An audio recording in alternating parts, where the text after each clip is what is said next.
வணக்கம் மக்களே, நாம இன்னைக்கு பார்க்க போற வேலை வாய்ப்பு என்னன்னா ஸ்டேட் பேங்க் ஆஃப் இந்தியால இருந்து வந்திருக்க ஒரு சூப்பரான ஜாப் நோட்டிபிகேஷன் தான் நம்ம இன்னைக்கு பார்க்க போறோம். அதுக்கு முன்னாடி நம்ம சேனலை இன்னும் சப்ஸ்கிரைப் பண்ணிக்கலாம்னா மறக்காம சப்ஸ்கிரைப் பண்ணிட்டு பெல் ஐக்கானை கிளிக் பண்ணிக்கோங்க. ஃபர்ஸ்ட் இந்த வெப்சைட்கான லிங்கை, நோட்டிபிகேஷன் லிங்கை நான் கீழே டிஸ்கிரிப்ஷன்ல கொடுத்துட்றேன். இந்த நோட்டிபிகேஷன் ஓபன் பண்ணீங்கன்னா எந்த மாதிரி போஸ்ட், என்ன மாதிரி வேகன்சிஸ், எவ்வளவு இருக்குன்னு சொல்லிட்டு நம்ம கிளியரா பார்க்கலாம். இங்க வந்து போஸ்ட் அண்ட் வேகன்சி டீட்டெயிலும் கொடுத்துருக்காங்க, ஏஜ் லிமிட்டும் கொடுத்துருக்காங்க. ஃபர்ஸ்ட் என்ன போஸ்ட்னு பார்த்தீங்கன்னா டெப்யூட்டி மேனேஜர் வந்துட்டு பார்த்தீங்கன்னா உங்களுக்கு 187 வேகன்சியும், டெப்யூட்டி மேனேஜர் கிளவுட் ஆப்ரேஷனில் பார்த்தீங்கன்னா 412 வேகன்சியும், டெப்யூட்டி மேனேஜர் நெட்வொர்க்கிங் ஆப்ரேட்டர்ஸ் பார்த்தீங்கன்னா 80 வேகன்சியும், டெப்யூட்டி மேனேஜர் ஆர்கிடெக்ட் பார்த்தீங்கன்னா 27 வேகன்சியும், டெப்யூட்டி மேனேஜர் இன்ஃபர்மேஷன் சிஸ்டம் பார்த்தீங்கன்னா 7 வேகன்சியும், அசிஸ்டன்ட் மேனேஜர் பார்த்தீங்கன்னா 784 வேகன்சியும். ஸோ டோட்டலாக 1497 வேகன்சி சொல்லியிருக்காங்க. பேக்லாக் வேகன்சிஸ்ன்னு சொல்லிட்டு தனியாக கொடுத்துருக்காங்க பாருங்க. அசிஸ்டன்ட் மேனேஜர் பார்த்தீங்கன்னா உங்களுக்கு ஒரு 14 வேகன்சி சொல்லியிருக்காங்க. ஸோ டோட்டலாக பார்த்தீங்கன்னா 1511 வேகன்சி சொல்லியிருக்காங்க. இது ஒரு ஹியூஜ் வேகன்சி தான், கண்டிப்பாக நீங்கள் அப்ளை பண்ணலாம். இதற்கு ஏஜ் லிமிட் பார்த்தீங்கன்னா மினிமம் 25லேருந்து மேக்ஸிமம் 35 வரை இருக்கணும்னு சொல்லியிருக்காங்க. அசிஸ்டன்ட் மேனேஜர் மட்டும் பார்த்தீங்கன்னா உங்களுக்கு 21லேருந்து 30 வேகன்சி சொல்லியிருக்காங்க. ஸோ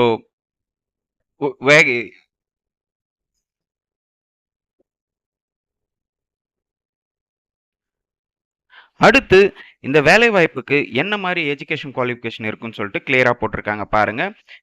ஃபர்ஸ்ட் வந்துட்டு பார்த்தீங்கன்னா deputy manager project management and டெலிவரிக்கு பார்த்தீங்கன்னா நீங்கள் பிஇ ஆர் பிடெக் முடிச்சிருந்தா போதுமானதுன்னு சொல்லியிருக்காங்க. பிடெக்கில் வந்து பார்த்தீங்கன்னா computer science engineering, software engineering, IT, electronics and electronics, அதுக்கப்புறம் பார்த்தீங்கன்னா கம்யூனிகேஷன் இன்ஜினியரிங், இந்த மாதிரி நீங்கள் முடிச்சிருக்கணும்னு சொல்லியிருக்காங்க. இல்லைன்னா நீங்கள் பிஇ பிடெக் இல்லைன்னா எம்சிஏ முடிச்சிருக்கணும்னு சொல்லியிருக்காங்க. இல்லைன்னா எம்டெக் ஆர் எம்எஸ்சி முடிச்சிருக்கணும்னு சொல்லியிருக்காங்க. எம்எஸ்சியில் பார்த்தீங்கன்னா கம்ப்யூட்டர் சயின்ஸ் அண்ட் இன்ஜினியரிங் முடிச்சிருக்கணும்னு சொல்லியிருக்காங்க. அதர் குவாலிஃபிகேஷன் டீட்டெயிலை வந்து இங்கே கிளியராக போட்டிருக்காங்க. இந்த நோட்டிஃபிகேஷனில் நீங்கள் இதெல்லாம் படித்து பார்த்துட்டு அதுக்கப்புறம் அப்ளை பண்ணிக்கோங்க. ஒர்க் எக்ஸ்பீரியன்ஸும் இதில் வந்து ரொம்ப மஸ்ட்டாக கேட்டிருக்காங்க. Minimum 4 years of post basic qualification experience in software development. அதாவது சாஃப்ட்வேர் டெவலப்மெண்ட்டில் வந்துட்டு உங்களுக்கு 4 வருஷம் எக்ஸ்பீரியன்ஸ் இருக்கணும்னு சொல்லியிருக்காங்க. அதுக்கப்புறம் பார்த்தீங்கன்னா உங்களுக்கு ஸ்பெசிஃபிக் ஸ்கில்ஸ் பற்றி எல்லாம் உங்களுக்கு டீட்டெயிலாக போட்டிருக்காங்க பாருங்கள். லைக் எப்படி பார்த்தீங்கன்னா ஜாவா இந்த மாதிரிலாம் உங்களுக்கு தெரிஞ்சிருக்கணும்னு சொல்லியிருக்காங்க. ஜாவா, ஆரக்கிள் இந்த மாதிரிலாம் தெரிஞ்சிருக்கணும்னு சொல்லியிருக்காங்க. அடுத்து டெப்யூட்டி மேனேஜர் கிளவுட் ஆப்ரேஷன்ஸுக்கு பார்த்தீங்கன்னா நீங்கள் பிஇ பிடெக்கு, எம்சிஏ, எம்டெக், எம்எஸ்சி இதில் வந்து கம்ப்யூட்டர் சயின்ஸ் டிபார்ட்மெண்ட்டில் நீங்கள் படிச்சிருக்கணும்னு சொல்லியிருக்காங்க. அதே மாதிரி இதுக்கும் வந்து அதர் குவாலிஃபிகேஷன் டீட்டெயில் நிறைய போட்டிருக்காங்க பாருங்கள். இதை வந்து நல்லா படித்து பார்த்துட்டு அதுக்கப்புறம் அப்ளை பண்ணிக்கோங்க.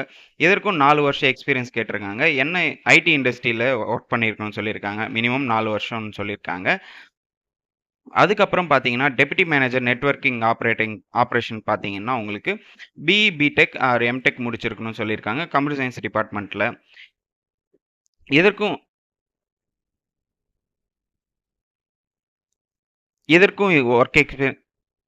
ஒர்க் எக்ஸ்பீரியன்ஸ் வந்து 4 வருஷம் கேட்டிருக்காங்க ஐடியில். அதுக்கப்புறம் வந்து பார்த்தீங்கன்னா டெப்யூட்டி மேனேஜர் ஐடி ஆர்கிடெக்ட் பார்த்தீங்கன்னா நீங்கள் B Tech, BE, MCA, M Tech, MSc வந்து கம்ப்யூட்டர் சயின்ஸ் நீங்கள் முடிச்சிருந்தா போதுமானதுன்னு சொல்லியிருக்காங்க. இதற்கும் 4 வருஷம் எக்ஸ்பீரியன்ஸ் கேட்டிருக்காங்க, ஐடியில் இருக்கணும்னு சொல்லியிருக்காங்க. அதுக்கப்புறம் வந்துட்டு டெப்யூட்டி மேனேஜர் இன்ஃபர்மேஷன் செக்யூரிட்டி பார்த்தீங்கன்னா சேம் அதே தான். BE, B Tech, MCA or MSc, M Tech இதில் வந்து கம்ப்யூட்டர் சயின்ஸ் டிபார்ட்மெண்ட் நீங்கள் படிச்சிருந்தா போதுமானது. இதுக்கு வந்து மினிமம் பர்சன்டேஜ் வந்து 60% எடுத்துருக்கணும்னு சொல்லியிருக்காங்க. இதில் வந்து பார்த்தீங்கன்னா கம்பல்சரி சர்டிஃபிகேஷன் சொல்லிட்டு கிளியராக போட்டிருக்காங்க பாருங்கள். நீங்கள் இந்த மாதிரி ஒரு சிஐஎஸ்எஸ்பியில், அதுக்கப்புறம் சிஆர்ஐஎஸ்ல, சிஐஎஸ்எம் அண்டு சிஐஎஸ்ஏ இந்த மாதிரி கோர்ஸ் வந்து நீங்கள் பண்ணியிருக்கணும்னு சொல்லியிருக்காங்க. அதாவது உங்களோட சர்டிஃபிகேட்டில் இருக்கணும்னு சொல்லியிருக்காங்க. இதற்கும் வந்து 4 வருஷம் எக்ஸ்பீரியன்ஸ் கேட்டிருக்காங்க ஐடியில். அதுக்கப்புறம் வந்து அசிஸ்டன்ட் மேனேஜர் சிஸ்டம் பார்த்தீங்கன்னா உங்களுக்கு BE, B Tech, MCA, M Tech, MSc இது முடிச்சிருந்தா போதுமானதுன்னு சொல்லியிருக்காங்க. அதில் அதர் குவாலிஃபிகேஷனும் நிறைய போட்டிருக்காங்க பாருங்கள். நீங்கள் அதெல்லாம் நல்லா படித்து பார்த்துட்டு அதுக்கப்புறம் அப்ளை பண்ணிக்கோங்க. இதற்கு பார்த்தீங்கன்னா ஒர்க் எக்ஸ்பீரியன்ஸ் கேட்கல. ஸோ அசிஸ்டன்ட் மேனேஜர் வந்துட்டு ஒர்க் எக்ஸ்பீரியன்ஸ் எதுவும் தேவையில்லைன்னு சொல்லியிருக்காங்க. ஸோ நீங்கள் வந்துட்டு ஜஸ்ட் ஒரு BE, B Tech, MCA, M Tech, MSc இது முடிச்சிருந்தா போதுமானது. அதாவது கம்ப்யூட்டர் சயின்ஸ் டிபார்ட்மெண்ட்டை எடுத்து நீங்கள் பண்ணியிருந்தா போதுமானது. ஸோ இதை நீங்கள் தாராளமாக அப்ளை பண்ணிக்கலாம். ஏன்னா ஒர்க் எக்ஸ்பீரியன்ஸ் கேட்காததுனால நீங்கள் தாராளமாக அப்ளை பண்ணிக்கலாம். அதுக்கப்புறம் வந்துட்டு உங்களோட job profile, roles and responsibility இங்க கிளியரா போட்டிருக்காங்க பாருங்க. பேஜ் நம்பர் 11ல உங்களுக்கு போட்டிருக்காங்க. ஸோ மறக்காம இதெல்லாம் வந்து படிச்சு பார்த்துட்டு, அதுக்கப்புறம் அப்ளை பண்ணிக்கோங்க. ஏன்னா இது உங்களுக்கு சூட்டபிளா இருந்ததுன்னா, தாராளமா நீங்க அப்ளை பண்ணிக்கலாம். அதாவது அதர் ஸ்கில்ஸு அத பத்தியெல்லாம் கேட்டிருக்கிறதுனால, நல்லா படிச்சு பார்த்துட்டு இதுக்கெல்லாம் நம்ம எலிஜிபிளா இருந்தீங்கன்னா, கண்டிப்பா நீங்க அப்ளை பண்ணிக்கோங்க. அதுக்கப்புறம் வந்து பார்த்தீங்கன்னா, பிளேஸ் ஆஃப் போஸ்டிங்ஸ் வந்து கிளியரா போட்டிருக்காங்க பாருங்க. இந்த ஃபர்ஸ்ட்டு 5 போஸ்ட்டுக்கு வந்து பார்த்தீங்கன்னா, அதாவது டெப்யூட்டி மேனேஜர் போஸ்டிங் பார்த்தீங்கன்னா, உங்களுக்கு எங்கெங்கெல்லாம் நடக்கும்னா, மும்பைல தான் உங்களுக்கு வந்து வேகன்சி இருக்குன்னு சொல்லியிருக்காங்க. மும்பை, ஹைதராபாத்ல தான் வேகன்சி. அசிஸ்டன்ட் மேனேஜருக்கு பார்த்தீங்கன்னா, மும்பைல இருக்குன்னு சொல்லியிருக்காங்க. ஸோ செலக்ஷன் ப்ராசஸ் எப்படி இருக்கும் பார்த்தீங்கன்னா, ஷார்ட் லிஸ்ட் தான் பண்ணுவேன்னு சொல்லியிருக்காங்க. அதாவது இந்த 5 வேகன்சி அதாவது ஃபர்ஸ்ட்டு 5 போஸ்டிங்க்கு மட்டும் டெப்யூட்டி மேனேஜர் போஸ்ட்டுக்கு மட்டும் வந்துட்டு ஷார்ட் லிஸ்ட் பேஸ் பண்ணி தான் உங்களுக்கு வந்து குடுக்குறேன்னு சொல்லியிருக்காங்க. அதாவது பேங்க் சம்மந்தப்பட்டவங்களுக்கு வந்துட்டு கொஷின்ஸ் அத வச்சு தான் உங்களுக்கு ஷார்ட் லிஸ்ட் பண்ணேன்னு சொல்லியிருக்காங்க. இந்த அசிஸ்டன்ட் மேனேஜருக்கு மட்டும் ஆன்லைன் ரிட்டன் எக்ஸாம் வந்து கண்டிப்பா நடக்கும்னு சொல்லியிருக்காங்க. அண்ட் வந்து இன்டர்வியூ ப்ராசஸும் இது இருக்கு. ரிட்டன் எக்ஸாமினேஷன்ல வந்துட்டு என்ன மாரி கொஷின்ஸ் கேட்பாங்கன்னு பார்த்தீங்கன்னா, ஜெனரல் ஆப்டிட்யூட்ல உங்களுக்கு வந்துட்டு டெஸ்ட் ரீசனிங், குவான்டிட்டிவ் ஆப்டிட்யூட் அதுக்கப்புறம் வந்து இங்கிலீஷ் லாங்குவேஜ் நெக்ஸ்ட் வந்து பார்த்தீங்கன்னா, உங்களுக்கு 50 கொஷின்ஸ் கேட்பாங்க. ஸோ 50ல வந்துட்டு நீங்க வந்துட்டு 50 மார்க்ஸ் எடுத்தா போதுமானது. அதாவது மேக்ஸிமம் மார்க் சொல்லியிருக்காங்க. அதுக்கப்புறம் வந்துட்டு உங்களுக்கு ப்ரொஃபஷனல் நாலேட்ஜ், ஜெனரல் ஐடி நாலேட்ஜ்ல வந்து பார்த்தீங்கன்னா, 60 கொஸ்டினுக்கு 100 மார்க் இது பண்ணியிருக்காங்க. அதுக்கு வந்து 75 நிமிஷம். ஸோ 120 மினிட்ஸ்ல வந்து உங்களோட எக்ஸாம் நீங்க ரைட் பண்ற மாரி இருக்கும். ஸோ எல்லாமே இது வந்து நல்லா படிச்சு பார்த்துட்டு, அதுக்கப்புறம் நீங்க அப்ளை பண்ணிக்கிறது பெட்டரானதா இருக்கும். அதுக்கப்புறம் இதோட சிலபஸ் வந்து இங்க டீட்டெயிலா போட்டிருக்காங்க.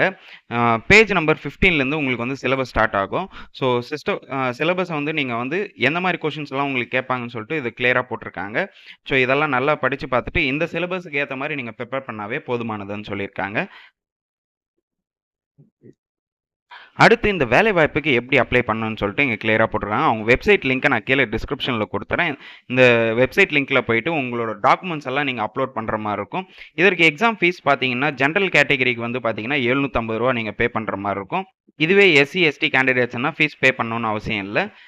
அடுத்து நீங்க என்ன மாரி டாக்குமெண்ட்ஸ் எல்லாம் ஆன்லைன்ல அப்ளை பண்றப்போ அப்லோட் பண்ணணும்னு சொல்லிட்டு கிளியரா போட்டிருக்காங்க பாருங்க. உங்களோட recent photography, signature and resumes and ID proof அதுக்கப்புறம் வந்து டேட் ஆஃப் பர்த்க்கு ஐடி ப்ரூஃப் அதாவது உங்க மார்க் ஷீட்ஸ் வந்து நீங்க குடுக்குற மாரி இருக்கும். அதுக்கப்புறம் எஜுகேஷன் சர்டிஃபிகேட்ஸ் இது எல்லாமே பார்த்தீங்கன்னா, உங்களுக்கு வந்துட்டு பிடிஎஃப்ல தான் நீங்க வந்து ரெடி பண்ணணும்னு சொல்லியிருக்காங்க. பிடிஎஃப் வந்து பார்த்தீங்கன்னா 500 கேபிக்குள்ள நீங்க வந்து கம்ப்ரஸ் பண்ணணும்னு சொல்லியிருக்காங்க. ஸோ மறக்காம நீங்க வந்து உங்களோட டாக்குமெண்ட்ஸ பிடிஎஃப்ல கன்வெர்ட் பண்ணிக்கோங்க. ஓகே மக்களே, இந்த வேலைவாய்ப்பு பத்தி உங்களுக்கு வேற எதனா டவுட்ஸ் இருந்ததுன்னா கண்டிப்பா கமெண்ட் செக்ஷன்ல கமெண்ட் பண்ணுங்க. இந்த வீடியோவை நிறைய பேருக்கு ஷேர் பண்ணுங்க, லைக் பண்ணுங்க. மறக்காம நம்ம சேனலை சப்ஸ்கிரைப் பண்ணிட்டு பெல் ஐகானை கிளிக் பண்ணிக்கோங்க. Thank you.